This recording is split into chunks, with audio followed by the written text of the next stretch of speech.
அன்பு டெய்லி தர்பார் நேயர்கள் அனைவருக்கும் வணக்கம். இந்த தேர்தல்ல எல்லாரோட பிரதான கொஸ்டின் வந்து ஆட்சியை யார் பிடிப்பாங்கன்றது கூட இல்ல. தாவேகா எவ்வளவு ஓட் பர்சன்டேஜ் வாங்கும்? ஒருவேளை ஆட்சியை பிடிச்சிருமா? இல்லன்னா எதிர்கட்சியா வருவாங்களா? 5 எம்எல்ஏ வருவாங்களா? 50 எம்எல்ஏ வருவாங்களா? இல்ல 118 தாண்டிடுவாங்க. இந்த மாதிரி தாவேகா அப்படின்ற ஒரு பிளேயரை சுத்தி சுத்தி சுத்தி மட்டும் பயங்கரமான கொஸ்டின்ஸா இருக்குது. சில பேர் அவங்க தேரவே மாட்டாங்க அப்படின்றாங்க. சில பேர் இல்ல இல்ல இளைஞர்கள் ஓட்டு வந்தாலே போதும் நீ ஆட்சியை பிடிச்சிடலான்றாங்க. சோ நம்ம எப்பவுமே நம்பர்ஸ் டோன்ட் லை அப்படின்னு ஒண்ணு சொல்லுவாங்க. நம்ம அனலிஸ்ட் பார்த்தசாரதி சார் பயங்கரமான இன்டெக்ஸோட 234 தொகுதிகளில் பல முக்கியமான தொகுதிகளுக்கு நம்ம அனாலிசிஸ் கூட கொடுத்துருக்கோம். நீங்க வந்து அந்த பிளேலிஸ்ட நாங்க உருவாக்கி வச்சிருக்கோம், தாராளமாக நீங்க பார்க்கலாம். சோ அல்டிமேட் கொஸ்டின் எல்லாரும் வெயிட் பண்ணி இருக்கிற அந்த கேள்விக்கான பதில், தாவேகா எத்தனை ஓட் பர்சன்டேஜ் வாங்குறதுக்கு மினிமம் பாசிபிலிட்டி இருக்கு அப்படின்றத நம்பர்ஸோட நம்ம பார்க்க போறோம். வணக்கம் sir, welcome to the show. வணக்கம் வணக்கம் சார். எல்லாரும் சொல்றது என்னன்னா ஆதவர்ஜுனா சொன்னதை வந்து கோட் பண்ணுவாங்க. 2 கோடி ரேஷன் கார்டு இருக்குது, ரேஷன் கார்டுக்கு 1 ஓட்டு அப்படின்னு வச்சா கூட எங்களுக்கு 2 கோடி ஓட்டு வரும், பாதி ஓட்டுன்னு வச்சா கூட 1 கோடி ஓட்டு வந்துடும், எப்படி பார்த்தாலும் நாங்க தான் ஆட்சி அப்படின்றாங்க. சோ தாவேகா எவ்வளவு ஓட் பர்சன்ட் வரும்ன்றது ஒரு ஆப்டிமல் கால்குலேஷனா ஏதாவது இருக்கா? இல்ல, நான் வந்து இந்த கேள்விக்கு பதில் சொல்றதுக்காகவே நான் வந்து ஒரு சிமுலேஷன் ஒன்று கிரியேட் பண்ணியிருக்கேன். அதாவது சிமுலேஷன்னா இது இப்படி எப்படி மாத்தி பார்க்கலாம் அப்படிங்கிற மாதிரி ஒரு இதை ஒன்று நான் கிரியேட் பண்ணி வச்சிருக்கிறேன். இப்ப அதுல நீங்க பாத்தீங்கன்னா சார் என்ன சார் இது 17% நீங்க அங்க போட்டிருக்கீங்க. சோ 17% தாவேகா வாங்குறதுக்கு வாய்ப்பு இருக்குது அப்படின்னு ஃபர்ஸ்ட் நம்ம இந்த நம்பர்ல எடுத்துக்கலாமா? இல்ல, இப்ப நான் ஏன் இந்த 17% நான் இங்க போட்டிருக்கேன்னா, நான் இது ஒரு பெஞ்ச் மார்க்கா நான் போட்டிருக்கேன், அவ்வளவுதான். ஓகேங்களா? இப்ப நீங்க பெருவாரியான கருத்து கணிப்புகளை பாத்தீங்கன்னா, இன்னைக்கு வந்து விஜய் வந்து, அதாவது இப்ப அவுட்லயர்ஸ்னு ஒண்ணு இருக்கு. அவுட்லயர்ஸ்னு எடுத்தீங்கன்னா 10% கிட்ட குறைச்சலா வாங்குவாரு, 9%, 6%, அது ஒரு அவுட்லயர். இன்னொன்னு வந்து 25% வாங்குவார், அது ஒரு அவுட்லயர். இது நம்ம தனியா எடுத்துடணும். ஓகேங்களா? இது வந்து விஜய் 17% ஓட்டு வாங்கணும்னா என்னென்ன பெர்முடேஷன் காம்பினேஷன் விழும் அப்படின்னு எக்ஸ்பிளைன் பண்றதுக்கான மேப் இது. ஓகேங்களா? ரெண்டாவது வந்து நான் இங்க ஏன் இதை எடுத்திருக்கேன்னா, இப்போ வந்து இவருக்கோட க்ளோசஸ்ட் எக்ஸாம்பிள் யாருன்னா சிரஞ்சீவி. அவர் வந்து 16% ஓட்டு வாங்கினார் முதல் எலெக்ஷன்ல. இவரு வந்து 1% ஜாஸ்தியா வாங்குறாருன்னே வச்சுக்கோ, 17 லட்சம். அவரும் இவரும் எந்த விதத்துல சளைத்தவர் இல்லை அப்படிங்கிறதுனால. இப்ப நீங்க வந்து தமிழ்நாட்டுல வந்து இப்போ இதுதான் வந்து ஆடியன்ஸோட விசிபிலிட்டிக்காக தெரியுதா? எஸ் எஸ் எஸ் அந்த நம்பர்ஸும் கொஞ்சம் நீங்க பெருசு பண்ணிடலாம். அப்புறம் அந்த ஸ்கிரீன்ல இருந்து வெளியில போயிடும் கொஞ்சம். Yes, perfect. ஓகே. இப்போ நம்ம வந்து இப்போ ஏஜ் குரூப் வழியா பாத்தீங்கன்னா 18ல இருந்து 10, இது எல்லாமே வந்து எலெக்ஷன் கமிஷனோட ஃபிகர்ஸ். 18ல இருந்து 19, அப்புறம் 20, 29, 39, 49, 89 வரைக்கும் நம்ம பிரிச்சிருக்கிறோம். ஓகேங்களா? ஓகே. இப்போ இதுல வந்து இருக்கிற எல்லாரோட நம்பர்ஸும் எலெக்ஷன் கமிஷனோட டேட்டா படி எஸ்ஐஆருக்கு அப்புறம். ஆமா ஆமா. ஆண் வாக்காளர்கள் 2,80,00,000, பெண் வாக்காளர்கள் 2,93,00,000. இருபாலும், அதாவது ஜெண்டர், தேர்ட் ஜெண்டர் வந்து 7,700. அப்புறம் மொத்த வாக்காளர்கள் 5,73,00,000. ஓகேங்களா? சோ மொத்த சதவீதம் இதான். இப்ப வந்து இப்போ 30 வயசுக்குள்ள இருக்கிறவங்க வந்து 22% தான், 5இல் ஒருவர் தான். அதை நல்லா மனசுல புரிஞ்சுக்கணும். ஓகேங்களா? சோ 5ல தமிழக வாக்காளர் வந்து வெறும் 5 பேரா சுருக்குனீங்கன்னா அதுல ஒருத்தர் 30 வயசுக்குள்ள இருப்பாரு. ஆமா. இப்ப நீங்க வந்து அதே மாதிரி 40 வயசுக்குள்ள அடுத்த 10 வயசுல இன்னொரு 20%, அடுத்த 10 வயசுக்குள்ள இன்னொரு 21%, அடுத்த 10 வயசுக்குள்ள, அப்போ 60 வயசுக்குள்ள கிட்டத்தட்ட 80% வாக்காளர்கள் முடிஞ்சு போயிடுறாங்க. ஓகேவா? அதுல மோஸ்ட்லி வந்து பாத்தீங்கன்னா 40 to 49ல 21%, அடுத்து 30 to 39ல 20%, அங்கதான் நிறைய பேர் வராங்க. அதான் வந்து பல்க். ஓகேங்களா? உண்மையிலே அவங்கதான் அரசியல் ஆக்டிவா இருக்கிறவங்க, கருத்து சொல்றவங்க எல்லாமே அவங்கதான், நகர்த்துறவங்களே அவங்கதான். அடுத்தது வந்து இப்ப நம்ம தமிழ்நாட்டுல ஆவரேஜா நமக்கு வாக்கு சதவீதம் பாத்தீங்கன்னா 70%. ஆனா இந்த தடவை வந்து 85% வாக்குகள் விழும். காரணம் என்னன்னா, போன வட்டம் விழுந்த அதே 4,70,00,000 வாக்காளர்கள் ஓட்டு போட்டா கூட அதுவே கிட்டத்தட்ட 80% வந்துடும். ஏன்னா அதோட ஒரு 5% எக்ஸ்ட்ரா வச்சிருக்கீங்க, எஸ்ஐஆர்ல ரிமூவ் பண்ணதுக்கு அப்புறமும் ஒரு 5% எக்ஸ்ட்ரா. ஏன்னா மத்த எல்லா இடத்துலயும் அப்படிதான் இருக்கு, 2ல இருந்து 5% வரைக்கும் எக்ஸ்ட்ரா விழுந்திருக்கு. தமிழ்நாட்டுல விழும். அது காரணம் என்னன்னா, இந்த எலெக்ஷன்ல வந்து எக்ஸைட்மெண்ட் ஜாஸ்தியா இருக்கு. இளைஞர்கள் வந்து பெருவாரியா வந்து ஓட்டு போடுவாங்க அப்படிங்கிற ஒரு நம்பிக்கை இருக்கு எல்லார் மனசுலயும். அப்ப கிட்டத்தட்ட வந்து 80% 85% வரைக்கும் நமக்கு உறுதியா ஓட்டு விழறதுக்கு உண்டான வாய்ப்பு இருக்கு. அப்படி பாத்தீங்கன்னா 4,80,00,000 இது வந்து ஒரு பெரிய ஃபிகர் கிடையாது. காரணம் என்னன்னா 4,62,00,000 போன தடவையே விழுந்திருக்கு. அதுலேருந்து நான் ஒரு 5% தான் ஜாஸ்தி சொல்றேன். ஆனா இது சதவிகிதம் பேசிஸ்ல இது ரொம்ப ஹையா வரும். ஓகேங்களா? இதுதான் வந்து நிதர்சனமா நடக்குது. இப்போ ஒரு கட்சி, அது எந்த கட்சி வேணா இருக்கலாம், ஒரு 17% வாக்கு வாங்கணும்னா இது வந்து பிரஜாராஜ்யத்துல சிரஞ்சீவி வாங்கின வாக்கை விட ஜாஸ்தி 1%. இப்போ வந்து நீங்க இந்த 50% நம்ம ஏன் போட்டிருக்கோம்னா, இப்ப நம்ம விஜய்க்கு வந்து இளைஞர்கள்லாம் வந்து விஜய் பக்கம் தான் இருக்காங்க, வேற யாருக்கும் ஓட்டு போட மாட்டாங்க அப்படின்னு நம்ம வந்து ஒரு சிச்சுவேஷன் அப்படியே ஆக்சுவலா ஏத்துக்கிட்டோம்னு வச்சுட்டா கூட 50% வாக்காளர், அதாவது 2 இளைஞர்கள் ஒரு இளைஞர் விஜய்க்கு ஓட்டு போட போறாரு. இது கொஞ்சம் அதீதமான கற்பனை. இந்த சிச்சுவேஷன் இன்னும் எக்ஸ்பிளைன் பண்ணோம்னா 100 பேர் நம்ம எடுக்கிறோம். திமுகவை சார்ந்த இளைஞரும் இருப்பார், அதிமுக சார்ந்த இளைஞர் இருப்பார், பாஜக, சீமான், எல்லா கட்சியோட இளைஞர்களும் இருப்பாங்க, அஜித் ரசிகர்கள், சூர்யா ரசிகர்கள் இருப்பாங்க. அவங்க எல்லாம் மாத்தி போட்டா கூட சரி பாதி விஜய் ஃபேன்ஸ் இருக்கிற மாதிரி 50% நம்ம எடுக்கிறோம். ஆமா, அப்படி எடுத்தனா அது ஒரு மேக்ஸிமம் ப்ராபபிலிட்டி. இது மேக்ஸிமம் ப்ராபபிலிட்டி. அடுத்து வந்து 30ல இருந்து 39 அவங்க வந்து ஒரு 25 4ல ஒருத்தர் அவர் போடுறாருன்னு வச்சுக்கோங்க. ஓகேவா? இன்னும் வந்து விஜய் ரசிகராவே இருக்காங்க, விஜய் தான் வரணும்னு நினைக்கிறாங்க, அவர் தான் மாற்றம் கொண்டு வர முடியும்னு நினைக்கிறாங்க, அவங்க ஒரு 25%. ஏன்னா இந்த கேட்டகரியில தான் நிறைய பேர் கட்சியில போய் செட்டில் ஆகக்கூடிய கேட்டகரி, அதனால விஜய்க்கான இன்ஃப்ளூயன்ஸ் கொஞ்சம் கம்மியாகும்னு நினைக்கிறீங்க? ஆமா. ரெண்டாவது, வாழ்க்கையில கொஞ்சம் நிறைய அடிபட்டவங்களையும் அடி வாங்க ஆரம்பிக்கிறது இந்த வயசுல தான். அப்போ உலகம்னா என்னன்னு புரியும். ஓகேங்களா? அப்ப வந்து நம்ம வந்து இந்த சினிமானா வாழ்க்கையில, கிரிக்கெட்னா வாழ்க்கையிலன்னு புரியுற வயசு இது. அடுத்தது வந்து 40ல இருந்து 49 இங்க வந்து பெரும்பான்மை இவங்கெல்லாம் வந்து ஒரு கட்சிக்கு பல ஒரு ஐடியாலஜிக்கு ஆல்ரெடி சேர்ந்துருப்பாங்க, செட் ஆயிட்டு இருப்பாங்க. இனிமே அவங்கள எல்லாம் மாத்த முடியாது. ஓகேங்களா? அங்கேயும் நான் 10% எடுக்கிறேன். ஏன்னா அங்கேயும் வெறுப்பானவங்க இருப்பாங்க. அப்புறம் 50ல இருந்து 59 அதுல இருந்து கொஞ்சம் கொஞ்சமா குறைஞ்சுட்டே வரும். ஏன்னா அவங்க வந்து கம்மியா தான் இருக்கும். நியாயமா நீங்க பாத்தீங்கன்னா ஓட்டர்ஸ் அமௌண்டே கம்மியா தான் இருக்கும். ஆமா. அதே மாதிரி 60ல இருந்து 69 இவங்களுக்கு எல்லாம் வந்து இலை சூரியன் தான் கண்ணுக்கே தெரியும். அவங்களுக்கு வேற எதுவும் கண்ணுக்கே தெரியாது. ஏன்னா அவங்கலாம் சின்ன வயசுலயே நான் எம்ஜிஆருக்கு போட்டவன், சின்ன வயசுலயே நான் ஜெயலலிதாவுக்கு போட்டவன், கலைஞர், ஸ்டாலின் அப்படின்னு தான் இருப்பாங்க அவங்க. செங்கோட்டையனை பார்த்து நம்ம கவலைப்படாதப்பா ரெட்டையலைக்கு போட்டுறேன்னு சொல்ற கேட்டகரி.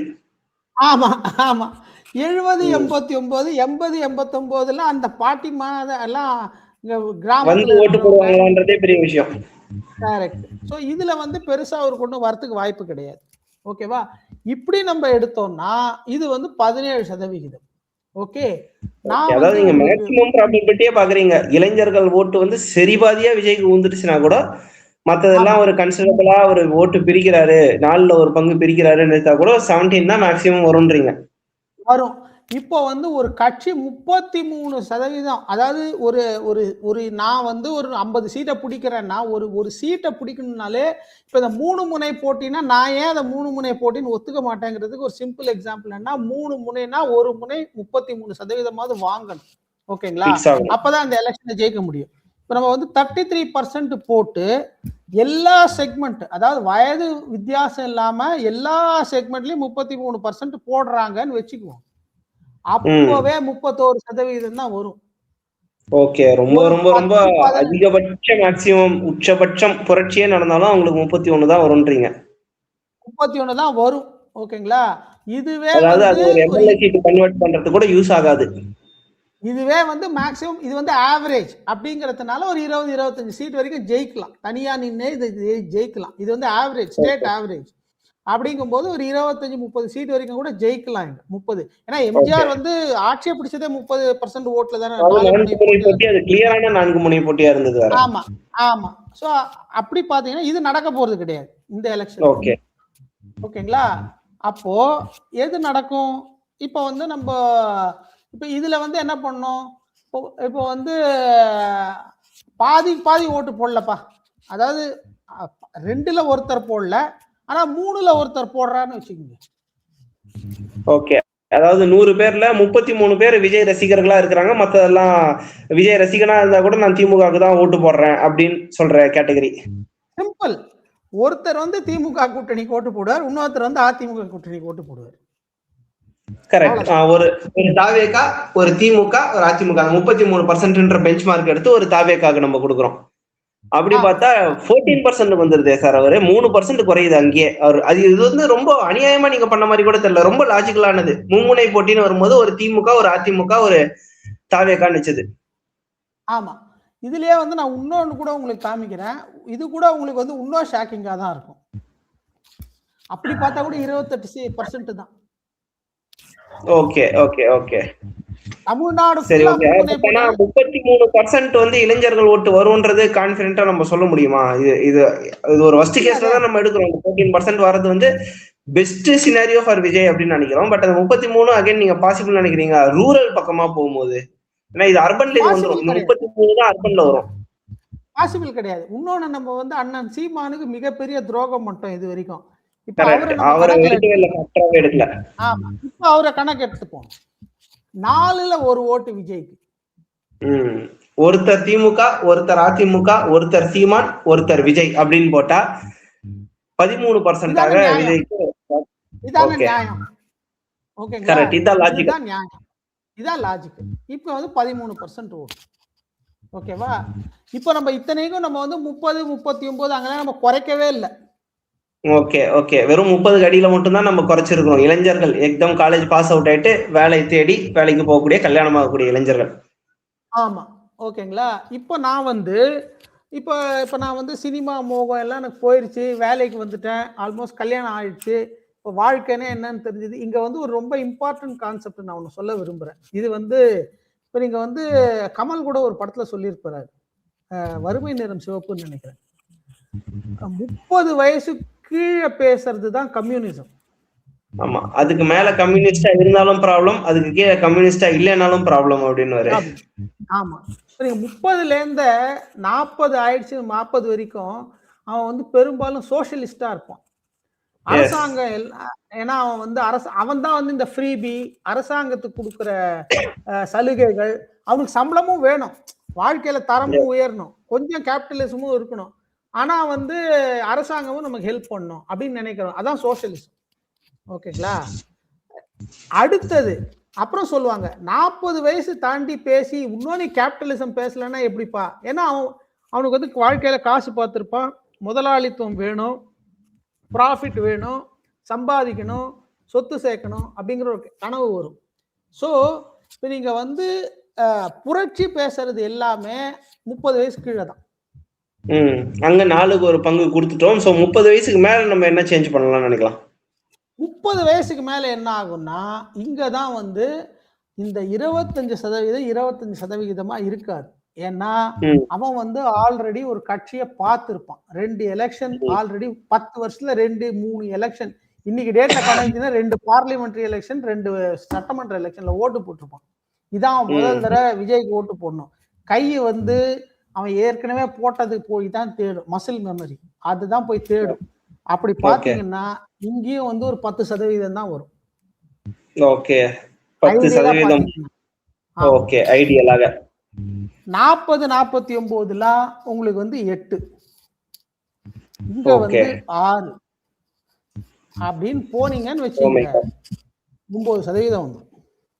ஓகே, இது ஆக்சுவலா நம்ம ரொம்ப டிராஸ்டிக்கலா குறைச்ச மாதிரியும் தெரியல. ஏன்னா இளைஞர்கள் ஓட்டு கிட்டத்தட்ட 50% இப்பயும் வந்து வைக்கணும். 30 வயசுக்கு கீழே இருக்கிற மக்கள் வந்து சரி பாதி நம்ம விஜய்க்கு தான் போடுறாங்கன்னு வச்சுக்கிறோம். திமுக, அதிமுக, நாம் தமிழர், பாஜக, அண்ணாமலை, சீமான் எல்லார் பின்னாடியும் நீங்க பாதி பிரிச்சாலும் சரி பாதி விஜய் பக்கம் நிக்கிறாருன்னு வச்சாலும் நீங்க 30க்கு மேல இருக்கிறவங்க வந்து இந்த 10% அப்படின்றது ஒரு லாஜிக்கலான நம்பர் தான் தெரியுது. ஏன்னா அவங்களும் வந்து 50% போடுவாங்கன்னு எதிர்பார்க்க முடியாது. பல கட்சியில போஸ்டிங் வாங்கியிருப்பாங்க, அவங்க குடும்பம் ஒரு கட்சியை சார்ந்து இருந்திருக்கும், சித்தாந்தங்கள் அப்படின்ற மாதிரி ஒரு சில விஷயங்கள் ஃபேக்டர்ஸ் டெவலப் ஆயிருக்கும். அப்பயும் 10% பீப்புள் வந்து விஜய்க்கு ஹார்டுகோர் விஜய் ஃபேனா நான் ஓட்டு போடுவேன் அப்படின்னு சொல்லக்கூடியது ஒரு நாமினல் நம்பராக தான் தெரிகிறது. அண்ட் ஏஜ் ஆக ஆக இரட்டையிலையும் உதயசூரியன் தான் அதிகமா தெரியும். அவங்களுக்கு வந்து ஸ்டில் நீங்க 8% கொடுத்துருக்கீங்க. ஐ திங்க் அதுவே கொஞ்சம் அதிகம். அதுவும் நீங்க வந்து 5% வரைக்கும் வைக்கலாம். பட் ஸ்டில் 8% வச்சாலும் விஜய்க்கு வந்து ரொம்ப கஷ்டம் தான் போலவே சார். 9% வரைக்கும் குறைவதற்கு வாய்ப்பு இருக்கு. இதுல வந்து இது நம்ம வந்து ஒரு டைமென்ஷன்ல பாக்குறோம். அடுத்த டைமென்ஷன் என்ன? Rural versus urban. ஓகேங்களா? ஓகே. அடுத்த இது ஒண்ணு. ரெண்டாவது இதுல வந்து கம்யூனிட்டி வாரியா, வகுப்பு வாரியா. ஓகேவா? எல்லா கம்யூனிட்டியும் ஒரே மாதிரி ஓட்டு போடுவாங்கன்னு சொல்ல முடியாது. ஓகே. இப்ப நீங்க வந்து கிராமத்துல வந்து ஆணவ கொலைகள் எங்க நடக்குது? வில்லேஜ்ல தான் நடக்குது. அப்ப வந்து அங்க வந்து சமத்துவம் யாரும் பேசுறது இல்லைங்கிறது ரொம்ப கிளியரா புரியுது. ஓகேங்களா? அப்ப சமத்துவம் பேசுற விஜய்க்கு அங்க வாக்கு வராது. இருந்தாலும் அங்கேயும் வரும்னே வச்சுப்போம். இது ரெண்டாவது டைமென்ஷன். ஓகேங்களா? மூணாவது டைமென்ஷன் மத ரீதியாக. ஓகே. அதுவுமே வந்து எல்லாரும் ஓட்டு போடுவாங்கன்னு சொல்ல முடியாது. இன்னைக்கு வந்து இல்லப்பா நம்ம இந்த தடவை திமுகவே போட்டுருவோம், ஏன்னா அவங்களுக்கு இன்னும் வீக்கெண்ட் பண்ணிட்டோம்னா நம்மளோட நிலைமை கஷ்டமாயிரும் அப்படின்னு. ஓகே. இந்த மாதிரி பல இன்கம் ஒரு கேட்டகரி இருக்கு. ஸோ இது மாதிரி பல இது இருக்கு. ஓகே.